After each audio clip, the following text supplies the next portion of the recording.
Hi, my name is Rebecca Finlayson, and this is my fallacies in reasoning video response.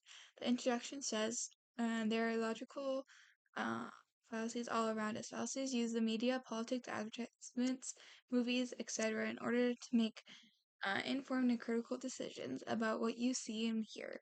It is important to recognize these fallacies. The task that was given to us is to read from Asking the Right Questions textbook to find the review practice passage 1 and 2 at the end of chapter 6. And within that, we will use our recording device to um, identify conclusions, reasonings, and fallacies in the reasoning in passage 3. So, with that being said, let's get into it. So passage 3, and I'm just going to read it straight off of what it says. Passage 3 is between Bill and Taylor talking. It says, countries that harbor terrorists want to destroy the U.S. must be considered enemies of the United States. Any country that does not relinquish terrorists to the American justice system is clearly not on is clearly on the side of terrorists. This sort of action means that the leaders of these countries do not wish to see justice done to the terrorists and care more about hiding murderers, rapists, thieves, and anti-democrats. Taylor responds, that's exactly that exact kind of argument that I would expect for someone who has relatives who work for the CIA. But it seems to me that once you start labeling countries that disagree with America on policies of enemies, then eventually almost all countries are considered our enemies, and we will be left with no allies.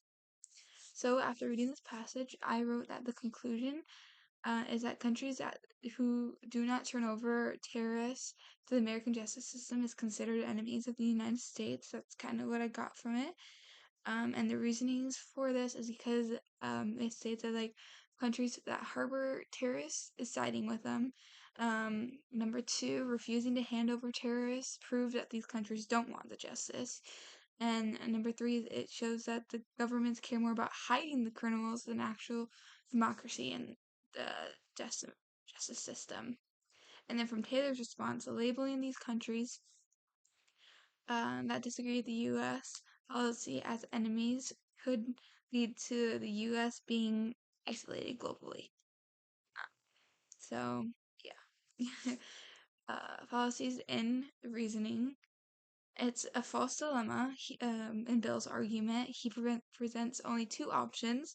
It's either A or B. It's either country hands over terrorists or enemy of United States.